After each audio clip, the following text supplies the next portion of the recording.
what is the one thing nobody seems to realize about Marius in Diablo 2? So, Marius, at last I find you.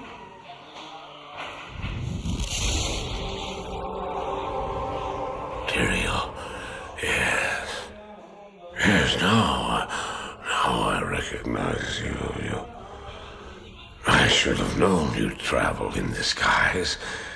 Marius plays the role of the narrator, and in a world of angels and demons is the voice of the everyman, caught in a conflict beyond mortal comprehension. He also happens to be expertly voiced by the late, great Frank Gorshin, and is one of the best voiceover performances, I believe, in the history of gaming. Oh, I fought sleep for days at a time.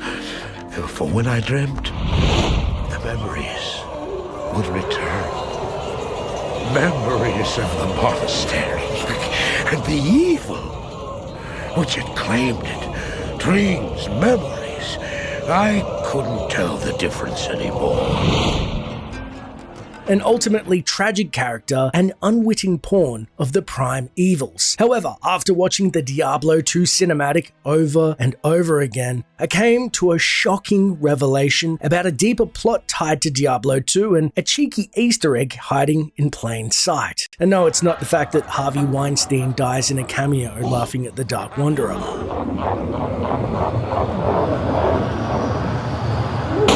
Sorry, I realized it looked like him and had been itching to put that in a video. So, in this video I intend to explore the character of Marius, with his hidden parallels and ties to another extremely famous tale, which I hadn't picked up on originally, and so without further ado, here's what nobody realizes about Marius and the story of Diablo 2. Why did I follow him? I don't know. Why do things happen as they do in dreams? All I know is that when he beckoned, I had to follow him. And from that moment, we traveled together east, always into the east.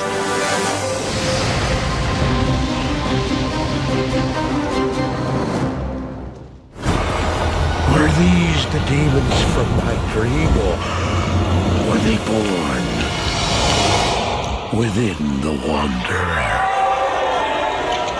Marius as a character to this day remains mostly an enigma. The paltry backstory of him is as follows. He was an old vagrant and sought shelter in the rogue monastery when Diablo's hellspawn overwhelmed the citadel. He then fled, finding refuge in a small hostel along with other outcasts and fighting nightmares of the attack. Suffering from insomnia, we find him there at the beginning of the game, inside the hostel, doing his best to stay awake, smoking opium while he staves off sleep. As Marius proceeds to narrate his own tale, he meets the Dark Wanderer at the hostel, which changes his own fortunes for the worse once again.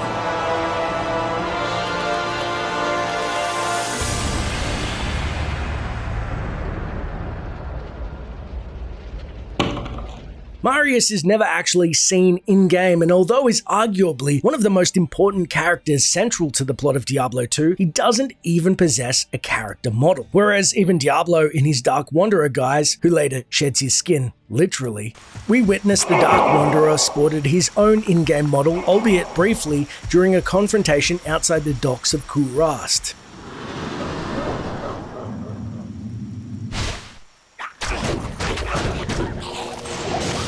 Now, at first I thought that Marius was just a plot device to represent humanity, true humanity in all our fear and failings, where the haughty angels and demons clash, only deigning to interact with mortals for their own seemingly unknowable machinations. It could be argued even the heroes of the Diablo series seem so powerful, infallible almost. Then to see someone as pathetic as Marius, our guide into the world of Sanctuary, as the audience we would like to imagine ourselves as heroes, myself included. If an angel unceremoniously hoisted me up like a wet napkin and demanded I go to hell, I too would probably chicken out and plop down in the madhouse for a bit of a cry.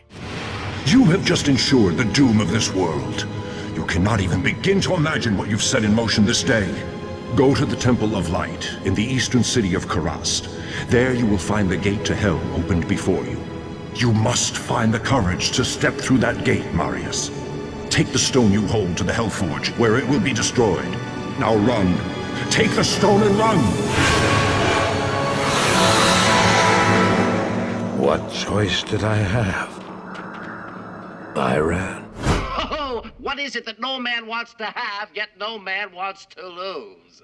A lawsuit. Correct, boy wonder. I would be remiss if I didn't pause for a moment to talk about the late, great Frank Gorshin, who brought Marius to life. Frank Gorshin was an actor who many remember as the Riddler in the 1960s Batman TV series, and later even on the animated series too. He was also greatly revered for his impressionism, and his voice and range seemed to just grow richer, as many voice actors do when they age. So, by the early 2000s, when Diablo 2 rolled out, the casting call was for a drug-addled shell of a man, wrought with emotions, and sported a good bout of PTSD. Oh, forgive me, Tyrael, please. It wasn't my fault. Not your fault. Tell me, Marius, how was it not your fault? Now at the time, video game voiceover was still pretty much an obscurity, seldom helmed by bigger actors, and sometimes they were known to phone in their performance just a little bit. But not Frank Gorshin, who absolutely crushed the range of emotions displayed by Marius, necessary to sell such a fantastical plot, firmly grounding Diablo 2 in reality. And Gorshin's performance as Marius, arguably, is the human anchor that emotionally tied this story together. And I would further posit that angels and demons seem so awe-inspiring and terrible in Diablo 2, not just because of their otherworldly image and actions, but because of the writing and Frank Gorshin's portrayal as Marius, his humanity and reaction to what he witnessed. I found a dark gathering. My companion, the Wanderer, Talrasha, and a great evil who could only be the Lord of Hatred himself, Mephisto. I heard a voice then, like 1,000 needles in my heart. And now imagine if Marius didn't exist, and there was no horror in a human's eyes, no deception from greater evils, no fear that is palpable seeing demons in unholy rituals. I guess you'd be watching a soulless high fantasy romp, which would be unfortunate.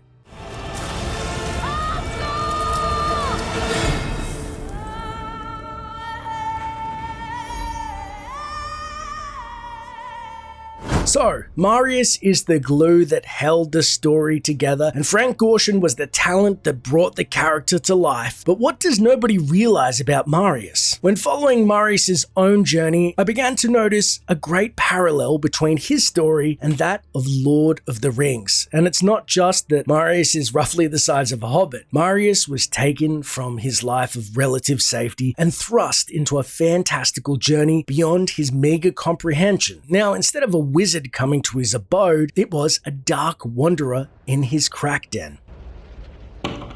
Marius, with his party of the Dark Wanderer, sets forth to find allies in his fellowship, not of rings, but instead of soul stones and greater evils. Just as Frodo sets about heading to Rivendell with a powerful robed ally, Marius himself is in league with the Dark Wanderer, heading to Lut Gholein and their own fellowship. It's then Marius, like Frodo, who carries the ring, becomes a ring bearer, thrust into his role by Tyrael when he extracts the Shard of Destruction. So instead of a ring, Marius is forced to carry a soul stone. What's most impressive here is that in this case, Frodo continues his journey and the ring is destroyed in Mount Doom, effectively ending the Lord of the Rings trilogy. Marius, however, does not find the courage when confronted with the portal to hell and the task of destroying the Soul Stone. Unable to destroy the shard, his path then deviates from Lord of the Rings, and instead of the end of the three evils, we find his story continues and he's failed his hero's quest. The most glaring visual parallel is the One Ring would impart great power to the bearer, such as invisibility and longer life. However, even when wearing it around one's neck, neck, it would impart a terrible weight and toll. And we see this with Marius, who too would suffer almost opposite conditions. He became extremely old and weak, appearing haggard within a small frame of time, thanks to the Shard of Destruction making him more akin to the ring-bearer Golem, though in contrast, he only had one wish: to rid himself of the accursed shard. Finally, it is then that Marius is relieved of his duties, and Bale then takes back his keepsake at the beginning of Lord of Destruction. As Lord of the Rings had ended with a courageous ring-bearer, Lord of Destruction began with the cowardice of poor Marius,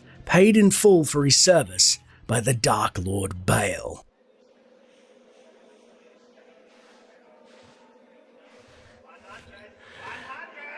Give it to me, Marius. Take it. Take it, take it.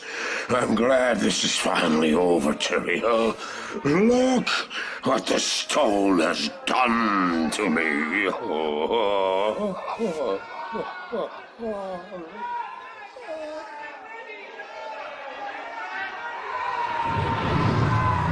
You haven't failed, old man. You've done exactly as you were meant to do. However, I am not the Archangel Tyrael. Bale. No. No, no, no, no. You have done well, Marius. Now I think you shall have your reward. I've done to deserve.